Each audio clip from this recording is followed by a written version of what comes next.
Hello, everybody. This is Hondo Carpenter, your Las Vegas Raiders beat writer on SI and the host of the Las Vegas Raiders Insider Podcast.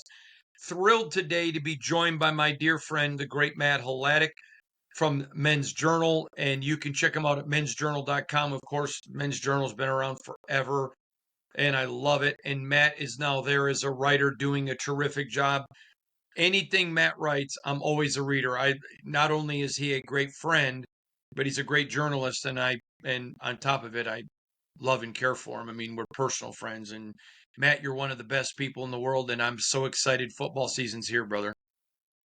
Likewise, I know I always treasure our friendship, and I love this time of the year. This is the best time of the year. All right, I got to get to it.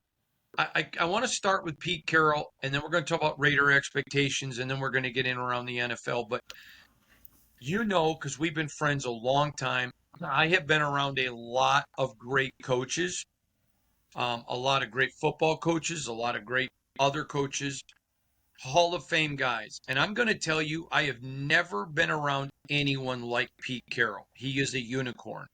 And I want to explain where I'm coming at. I had dealings with Pete.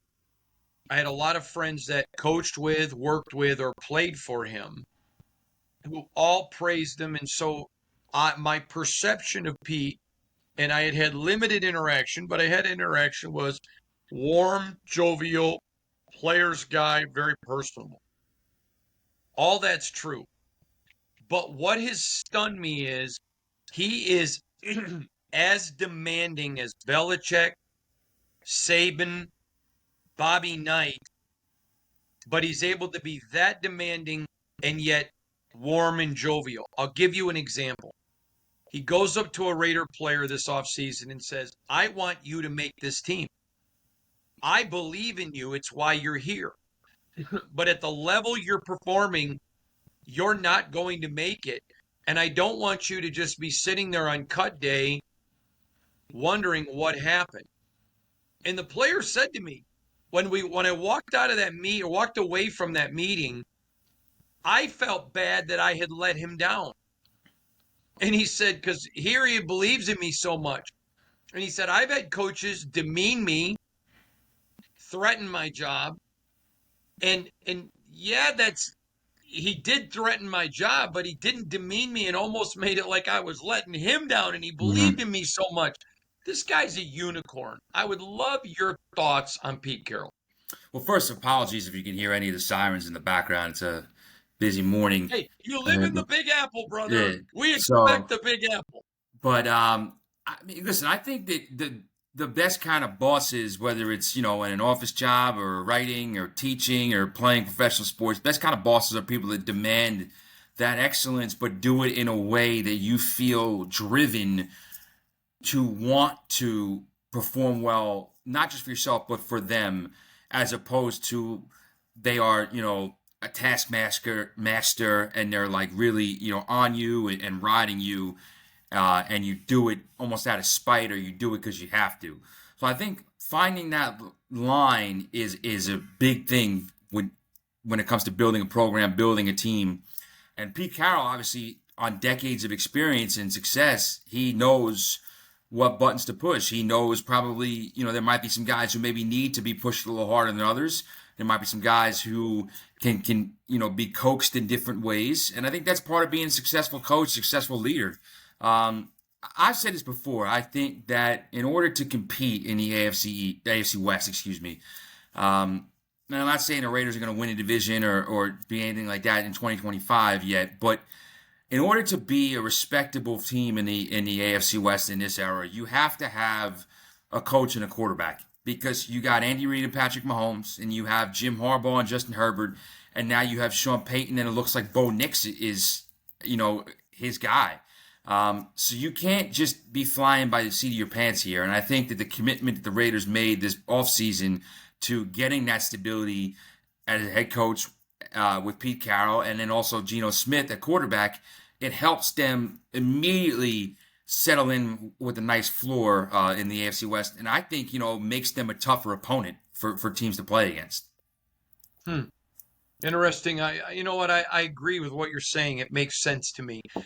And the thing that I have been flabbergasted of is I had interactions with Pete before. He never in any way even remotely came off as manipulative, and he's not. He's just genuine. But the thing that gets me is people know fake. There's nothing fake about him. One of the Raiders' best players said to me, he's the most genuine man I've ever met. That says something when you start to talk about talent, production, and ability. You know, there's an old saying, and Jim Tressel's dad was a legendary coach. And Jim Tressel's dad used to say, people don't care how much you know until you know how they know how much you care. I think that's a great way of summing up Pete Carroll. What do you think? I never heard that one before, but I like it. That's a good one. That's a great adage to kind of live by. Yeah, I think that he has that ability to connect with his players and also to come in and establish that program and establish the baseline that needs to be set, but do so in a way where it doesn't come off as a dictator or come off as somebody who's coming in to kind of bear down on his guys. I think so many coaches, when they're taking over a rebuild, you need that discipline. Don't get me wrong, and you need that structure, which I'm sure he's providing. But you have to do it in a way that doesn't seem like over the top or performative. And I think that sometimes guys can get caught up in doing that as opposed to just being themselves and instilling what they need to. And I think that Pete Carroll is somebody who is comfortable himself, obviously, and knows what works, and he's able to get the Raiders to buy in and work towards what he wants the franchise to look like without seeming like he's over the top or playing a role of someone that he's not. Let's look at Raider expectations. I think they're going to go 9-8, but I gave the caveat they're not deep. And I mean, if if Gino goes down, or I mean, there are a couple of injuries away from it being a disastrous season.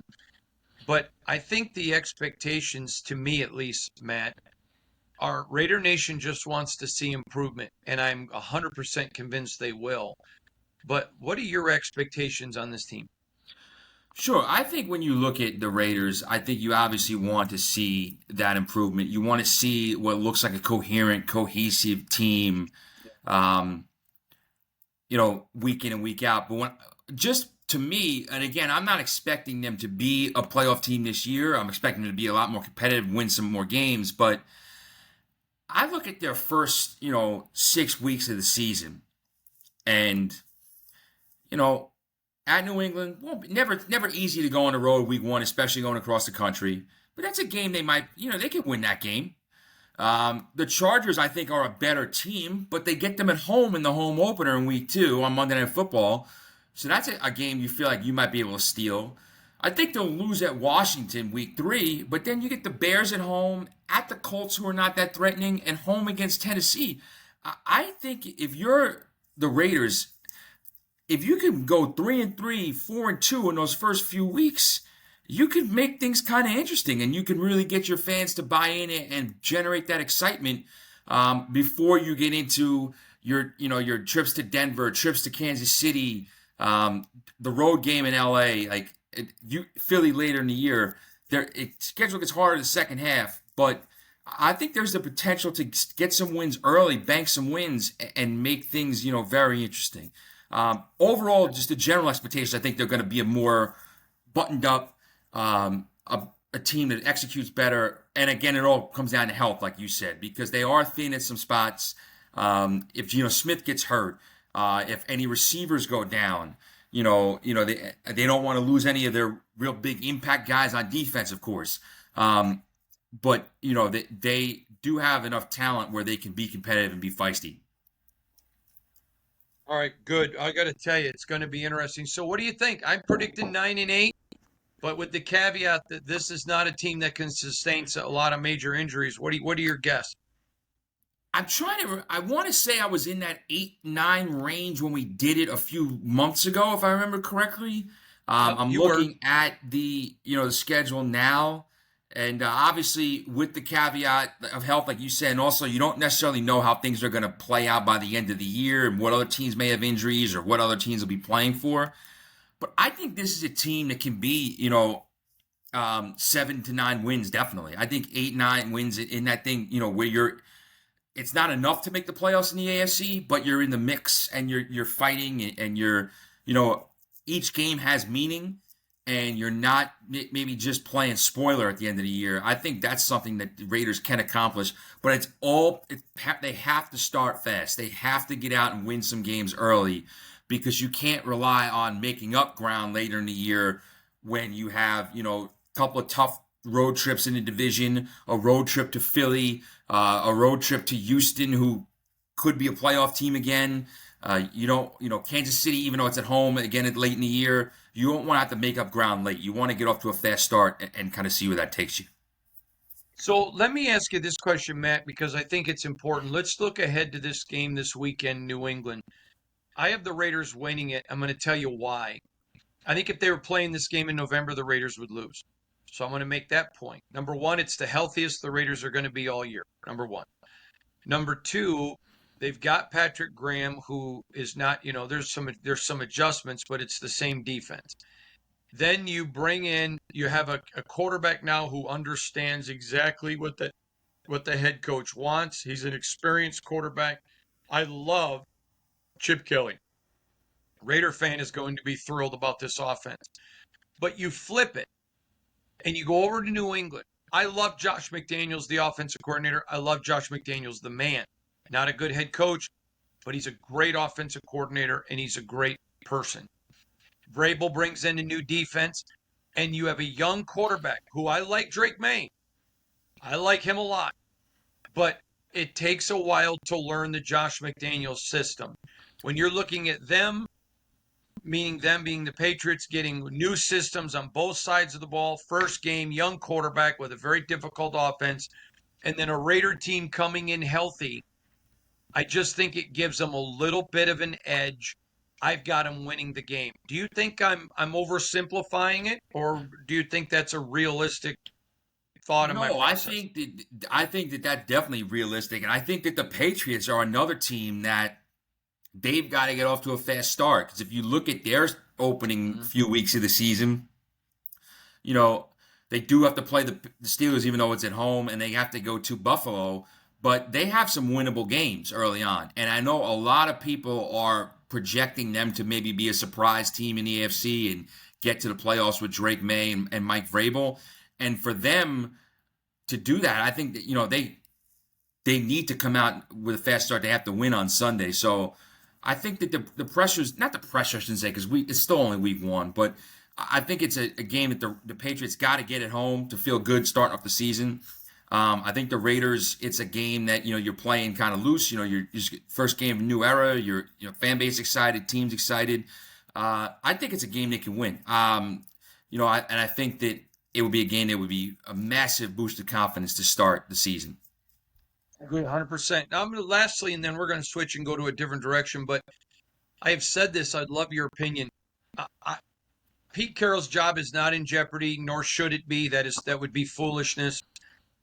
But I think the Raider fans need a win here more than Pete because it's been over 2 decades they've been sold just win, and this franchise has just been mediocre. A win here would interject like Viagra for the soul Hmm. to Raider Nation, and then you go home to Monday night where the Chargers and all 18 of their fans, even if all 18 come, it's going to be a home field advantage for the Raiders. And if they win on the road in New England, I mean, this just paints itself as a really good chance to start 2-0, which is what I think they're going to do. Um, how big would this win be for Raider Nation, the fans? For sure, and I think you get the Josh McDaniels kind of revenge factor too when you add that in. Um, I think Raider fans would obviously enjoy that immensely. Um, but I think, like you said, in order when you're a team that's on rebuilding or up and coming, the best thing to do is get out of the gate fast, because you can kind of build that confidence where, people is going into the season, people are saying you're not that good, but you don't even, if you win a couple early, you don't realize whether you're good or not. You know what I mean? You don't realize what you're supposed to do. You're just doing it. You're getting these wins. You're getting this confidence. You're learning how to win and figuring out ways. So to me, I think this would be a huge win for Raider fans. It would get them excited. It would, have the energy through the roof for that home opener in week 2 for Pete Carroll's first home game. And I think that they start 2-0, then I think you can really start to feel, some momentum building towards, we got something here. All right. I want to switch to Jalen Carter. Coming out, there were multiple NFL teams that did not even have him on their draft board. And rightfully so. And I want to make this point clear because I do not participate in revisionist history. I don't care if the guy ends up a Hall of Famer. I think the Raiders made the absolute best choice to not pick him. I would not have picked him, and I would not want him on my team, period. That said, had he not been picked at Philly, where he was picked, he was going to plummet a long ways. He owes his agent a lot of money. And I want to say this the right way. Last night, for the first time since he got in the league, you saw him get in trouble publicly. We'll leave it there. When he spit in Dak Prescott's face. Complete, utter disrespect for the game of football, for the guys he's competing against. He says, it's never going to happen again. I think the NFL needs to send a major statement. Now, I'm going to be honest here for a minute. I admit bias towards Jalen Carter. I admit that because there's a lot I know. But I would feel this way if it were Max Crosby, who is a personal friend. He's not just a guy I cover. He's my personal friend. I would feel the exact same way if this were Max Crosby, in that they have to send a massive statement, especially after preaching all offseason about respect for the game and your opponent. Now, at the time of this taping, the NFL has not announced it. To me, there's got to be a suspension.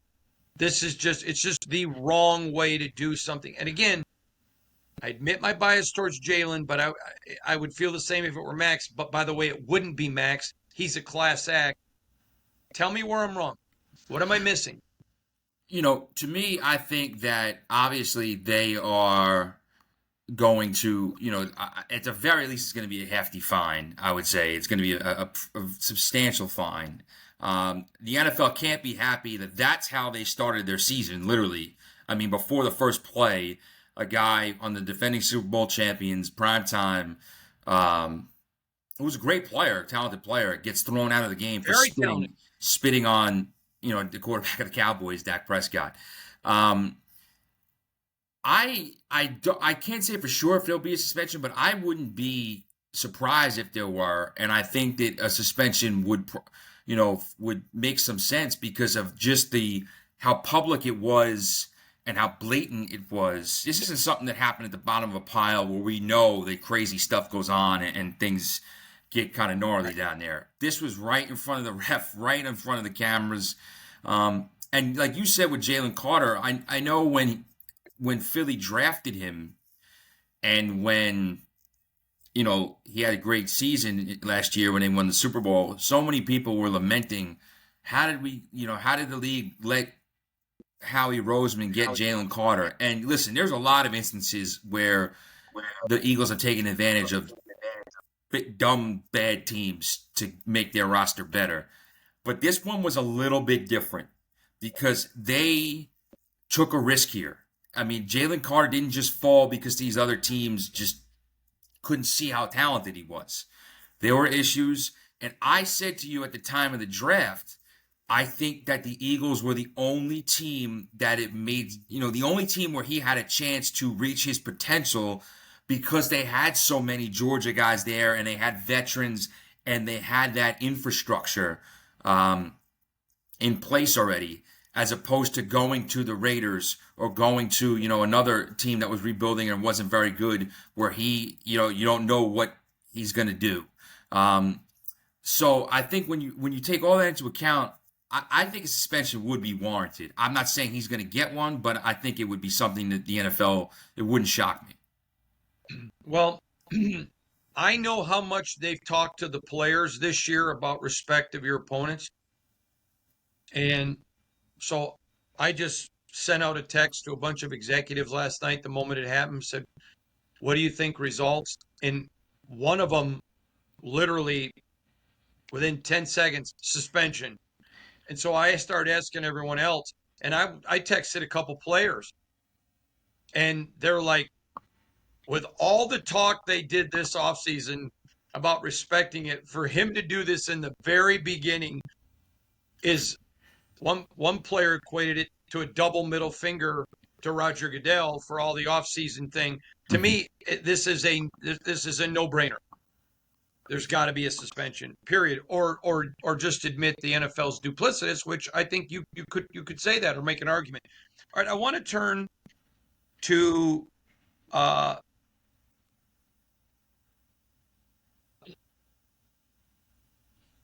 I'm trying to think how I want to word this with you.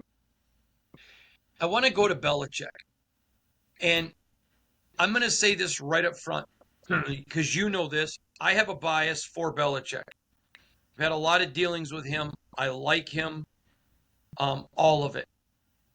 I was surprised when he went to college, but I understood he was not getting back in the NFL. He was too acerbic, and owners don't want that. I thought, and again, I've had a lot of interactions, so it wasn't thought based on just purely speculation. It was what I was informed was the thinking process was go to North Carolina, redo your image, show man, look at who in the world would have let me go, and then go back to the NFL to get the coaching record. He goes to North Carolina, essentially closes down the program, not letting the local beat people even cover the team. It's worse than it was in the NFL because the NFL at least had rules for Right. Hmm. access. Doesn't let people cover his team.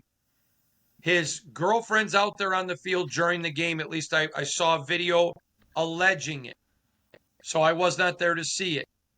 And now keeping scouts from the Patriots out. Let me share a story with you. Years ago, when I was the beat writer covering Michigan State, Mark D'Antonio, then coach, kept pro scouts out, and pro scouts continued to complain to me, why in the world is he keeping us out? I know NFL players that were at Michigan State where teams came down to two guys and they picked a guy from the program that they were able to review because Michigan State wouldn't let him in. And it hurt Michigan State. And teams recruited against D'Antonio. I reported this at the time. Teams recruited against D'Antonio because of it. This makes no sense to me what Belichick's doing. To me, it appears to be a man that's given up. He knows he's never going back. I'm disappointed because I believe in Bill. Where am I wrong here? Because I'm not coming at this with a bias against him. Where am I wrong? Yeah, I mean, it does definitely Man, I can't hear seem, you. at least from an optics standpoint, it's not a good look for him. And I understand, the way things went down with how he exited New England, and it got a little ugly and it got a little personal. But I think that you always run a risk. Obviously, he's accomplished a tremendous amount as a coach. I mean, he may be the greatest NFL coach of all time, at least the greatest of this era. Um, but when people, there were already doubts about him going to college because he'd never done it before. So people were saying, what's going to happen here? That's number one. Number two, whenever you take these kind of hardline stances, where it's us versus them or a bunker mentality in terms of closing down the program and limiting access and things like that, That's all fine and good if you're winning. Because the reporters, we may grumble about it, but if you're Yep. winning, you can't really complain too much, or you can't really criticize too much because the fans say, hey, it's working. Whatever they're doing is working. With that being said, they got blown out last week and looked bad. Now, I do think they win the next two games. They play Charlotte and Richmond. So I think they get to 2-1 before things get a little more challenging. But hey, if they don't have a good year, and I know they're still in the first year of a rebuild, but Right. how many people are expecting him to be there that long term? This could get ugly fast. I mean, there are already people that are wondering, and I have to admit, I'm not saying I had any information about this, but it's just me out of curiosity wondering how much, what he's thinking about long term after that game on Monday night, because I can't see him sticking around for a program that's not going to be, at the very least, 9 wins in the running for conference championships. If maybe not national championships, but at least be a force in the ACC, and they looked far away from being that on Monday night. I talked to a friend of mine who played for Bill, and he said the thing that stood out to him was he always preached eliminate the noise and distractions, and it just looks like he's trying to create them in North Carolina. And he goes, I don't believe that he is. He goes, but when I'm looking at his girlfriend on the sidelines, and he just goes, it just doesn't make sense to me. He literally said, this is just not the Bill I know. That's concerning. Would you not agree? Yes, I think that's definitely concerning, and I feel that that is it is. I mean, listen, just from afar, it's not the Bill we all kind of know because yeah, I mean, we're used to him with the cutoff sleeves, and we're used to him being kind of not limiting media access or not saying very much, but I do think that he's allowed to do whatever he wants in his free time, but the relationship off the field has definitely, I think, sparked alarms about this isn't the Belichick that we're all used to, and wondering what's going on there. And I think that hey, you're seeing that you don't have NFL talent, and you have to build it up in college. You got to go out and get players. You got to go out and get different things. And obviously, at the end of his tenure in the NFL, even though the games are different, NFL and college, procuring and finding that and scouting that talent was his biggest issue. They did not draft well. They did not do well in free agency. So how is he able to kind of mitigate that in college? Does he still have the chops there in terms of player evaluation, which is stuff we have to see. It's not going to know off one game. To be fair, we have to wait a while for that. But I do think that if they don't, bounce back, and they lose a few other games early, and the noise is going to get louder. Now, looking at their schedule, assuming that they are, like he said, could be a lot better than what they showed Monday night, and knowing that the ACC, while it has a couple of good programs, it's not a powerhouse league like the Big Ten or the SEC. I think they could still be a bowl team. Mm-hmm. But what do they look like as a bowl team? And how does the season play out?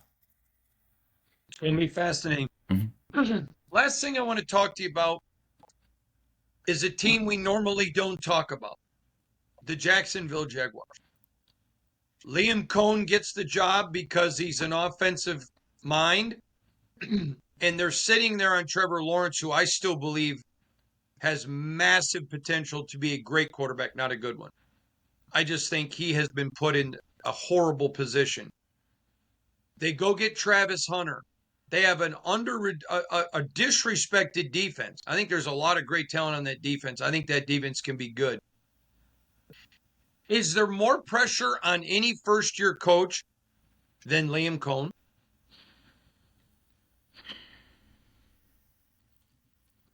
Let me think. I'm thinking around the league. I would say I would say that I think we've mentioned this before.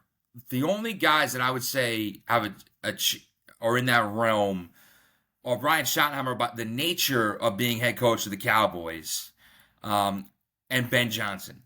And I think Ben Johnson has a lot of pressure on him because of the fact that he handpicked the Bears.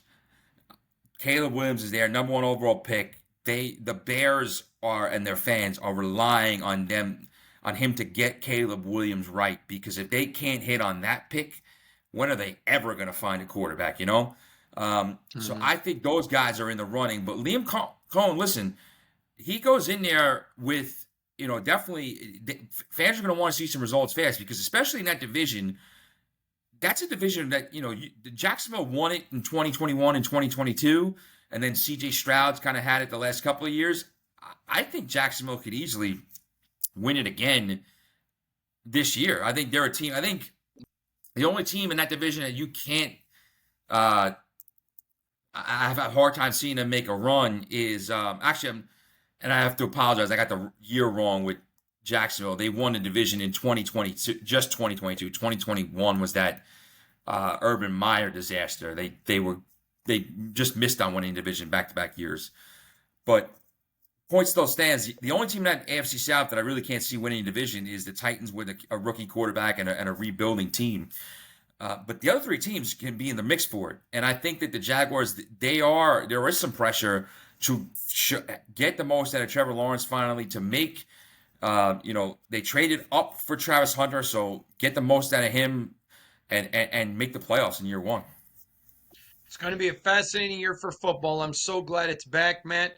I'm so glad to have you back with me for another year. Remember, everybody, go to mensjournal.com to read everything Matt writes. Matt, also tell everybody about your X handle, because you're constantly interacting with people talking NFL football. Sure, you can find me on X at Matt Hladik 919, at MATTHLADIK 919, and I'm always on there live tweeting different games or talking about ball. He's one of the good guys, the great Matt Hladik from Men's Journal. Thanks.